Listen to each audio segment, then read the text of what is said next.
اللہ کے محبوب تشریف فرما تھے، مسجد نبوی کے کونے میں ایک عربی دیہاتی آ گیا اور پیشاب کرنے لگا۔ صحابہ مارنے کے لیے دوڑے اس کو کہ اس کو جھڑکے۔ آقا کریم نے ان کو بلا لیا، کہا اب بیٹھ گیا تو اس کو کر لینے دو۔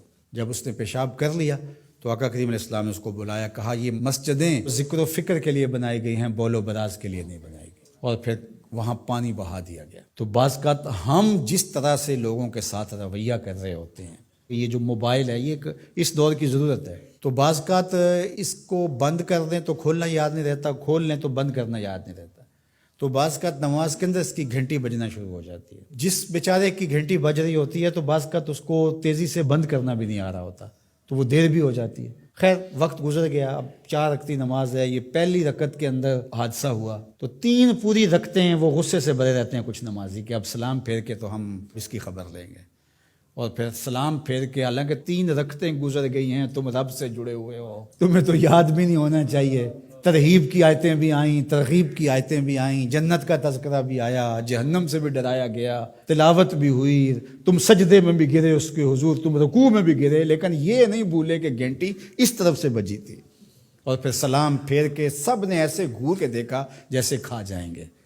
اب اس کو دیکھیں اور اس پیشاب کرنے والے کو دیکھیں، اپنا عمل دیکھیں اور رسول اللہ کا عمل دیکھیں ہم کہاں کھڑے ہیں۔ اور اسی لیے تو لوگوں نے بھگا دیا ہے مسجدوں سے لوگوں کو کہ جو مذہبی طبقہ اس کا رویہ کتنا سخت ہے۔ میں نے تو یہ دیکھا ہے کہ ایک چیز ہے جس کا تعلق دین سے اس طرح سے نہیں ہے، طریقہ کار سے ہے، تنظیمی طریقہ ہے، طریقت کا طریقہ ہے، آپ کا تربیتی طریقہ ہے، اور اگر کوئی بندہ اس طریقے کو اختیار نہیں کرتا تو اس کو مسلمان نہیں سمجھتے۔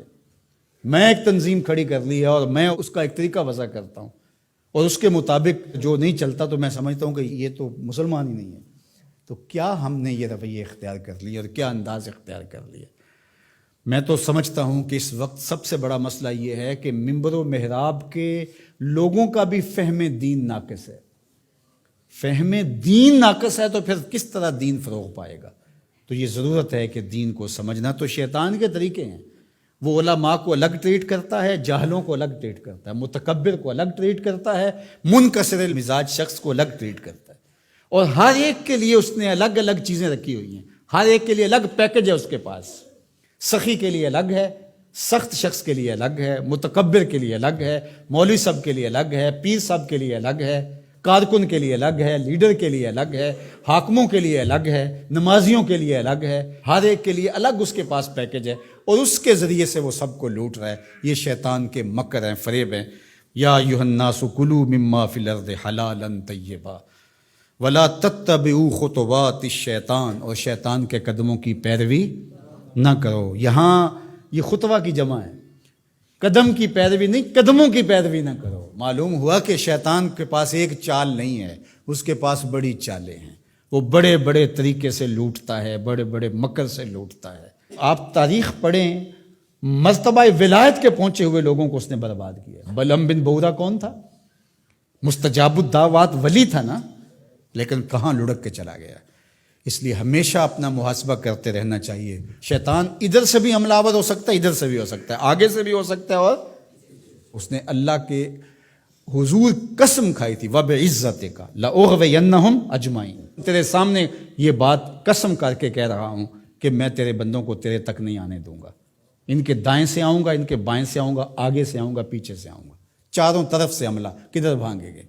اللہ اکبر۔ ظالم 2 راستے بھول گیا، اوپر والا اور نیچے والا۔ جب بندہ دعا کے لیے ہاتھ اٹھاتا ہے یا سر سجدے میں رکھ دیتا ہے، شیطان کچھ بھی نہیں کر پاتا۔